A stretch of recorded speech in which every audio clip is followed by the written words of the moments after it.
اس قرآن کے بارے میں نبی صلی اللہ علیہ وآلہ وسلم نے فرمایا کہ تم میں سے بہترین وہ شخص ہے جو قرآن سیکھے اور سکھائے، جو قرآن پڑھے اور پڑھائے، جو قرآن سمجھے اور سمجھائے۔ یہ نبی صلی اللہ علیہ وآلہ وسلم نے فرمایا ہے قرآن پاک کے بارے میں۔ پھر نبی صلی اللہ علیہ وآلہ وسلم نے فرمایا کہ اے ابو ذر، اگر تم قرآن کی ایک آیت سیکھ لو، ایک آیت قرآن کی سیکھ لو تو یہ تمہارے لیے 100 رکعات سے بہتر ہے۔ قرآن کی ایک آیت سیکھنا 100 رکعات سے بہتر فرمایا نبی صلی اللہ علیہ وآلہ وسلم نے۔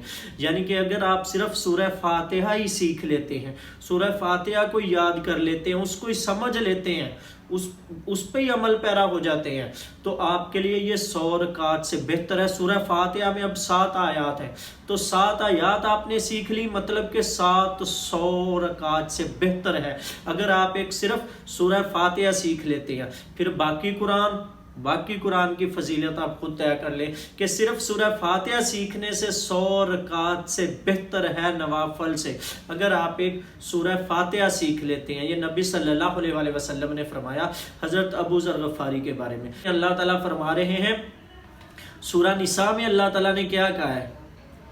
لا تقربوا الصلاۃ، یہ لفظ اللہ تعالیٰ نے کہا ہے یا ایھا الذین آمنوا لا تقربوا الصلاۃ وانتم سکارا، کہ جب تم نشے کی حالت میں ہو تو تم نماز کے قریب مت جاؤ۔ کیوں نہ جاؤ بھائی نماز کے قریب نشے کی حالت میں؟ اللہ تعالیٰ بتا رہے ہیں اسی آیت میں لا تقربوا الصلاۃ وانتم سکارا حتی تعلموا ما تقولون، یہاں تک کہ تم وہ چیز سمجھنے نہ لگ جاؤ جو تم منہ سے ادا کر رہے ہو۔ اب نماز میں ہم کیا پڑھتے ہیں؟ زیادہ تر نماز کا زیادہ تر حصہ قرآن پڑھنے میں گزرتا ہے، تو ہم نماز میں جو قرآن پڑھ رہے ہوتے ہیں وہ ہمیں سمجھ آتا ہے؟ اللہ تعالیٰ تو ایسے لوگوں کو کہہ رہا ہے کہ وہ نشے میں ہے، کہ تم نشے میں ہو، تم قرآن کے قریب مت جاؤ نماز کے۔ لا تقربوا الصلاۃ وانتم سکارا، کہ تم قرآن نماز کے قریب مت جاؤ حتی تعلموا ما تقول، جب تک کہ تم سمجھنے نہ لگ جاؤ وہ جو تم منہ سے ادا کر رہے ہو، جو تم منہ سے کہہ رہے ہو، جو تم منہ سے پڑھ رہے ہو، وہ تم سمجھنے نہ لگ جاؤ۔ کیا ہم جو نماز میں قرآن پڑھتے ہیں ہمیں وہ سمجھ آتا ہے؟ کیا ہم اس کے الفاظ، اس کے معنی، اس کا پس منظر جانتے ہوتے ہیں کہ وہ آیات کیوں کر نازل ہوئی تھی؟ ان آیات میں اللہ تعالیٰ کے کیا احکامات ہیں؟ جو امام صاحب آگے ہمیں نماز پڑھا رہے ہیں وہ قرآن کا کون سا حصہ پڑھ رہے ہیں، وہ کون سی سورہ پڑھ رہے ہیں، اس سورہ میں کس کو بیان کر رہے ہیں اللہ تعالیٰ، وہ اللہ تعالیٰ کے مخاطب کون لوگ ہیں اس سورہ سے، ان آیات سے، یہ سب ہم لوگ جانتے ہیں۔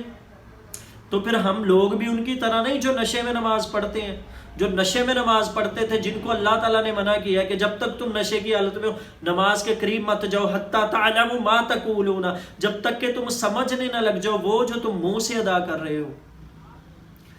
یہ چیز ہے کہ اللہ تعالیٰ کہہ رہا ہے کہ تم سمجھنے نہ لگ جاؤ، سمجھو اس کلام کو، اس کو جانو، اس کو پڑھو، اس پہ عمل کرو۔ اصل چیز یہ ہے قرآن کوئی خالی ثواب کی کتاب نہیں ہے، ثواب ملتا ہے۔ نبی صلی اللہ علیہ وآلہ وسلم نے فرمایا کہ قرآن کا ایک حرف پڑھنے سے 10 نیکیاں ملتی ہیں، ایک حرف پڑھنے سے 10 نیکیاں ملتی ہیں۔ اور میں نہیں کہتا کہ الف لام میم ایک حرف ہے، بلکہ الف الگ، لام الگ، میم الگ حرف ہے۔ نبی صلی اللہ علیہ وآلہ وسلم نے یہ فرمایا، لیکن ہم نے صرف اس کو ثواب کی کتاب سمجھ لیا ہے کہ خالی عربی پڑھی، ثواب مل گیا، بس ٹھیک ہے جی قرآن رکھ دیا ہے۔ قرآن صرف ثواب کی کتاب نہیں، قرآن جو ہے وہ لائف سٹائل ہے، یہ جینا سکھاتا ہے ہمیں، یہ ہمارا طرز زندگی بتاتا ہے ہمیں کس طرح جینا ہے، ہمیں کس طرح معاملات کو لے کر چلنا ہے، یہ قرآن ہمیں سکھاتا ہے، یہ ہمیں بتاتا ہے۔ یہ مقصد ہے اس کلام پاک کا، یہ چیز ہے جس کو اللہ تعالیٰ نے میزان بنایا ہے، جس میں اللہ تعالیٰ قوموں کو تولتے ہیں۔ اسی قرآن کو لے کر اٹھتی ہیں قومیں تو وہ دنیا میں سربلند ہوتی ہیں، اسی قرآن کو پیٹھ دکھاتی ہیں تو وہ دنیا میں ذلیل و خوار کر دیے جاتے ہیں۔ یہ قرآن کے بارے میں اللہ تعالیٰ فرما رہا ہے، یہ قرآن کا مقصد ہے، اس کو سمجھنا، پڑھنا اور عمل کرنا۔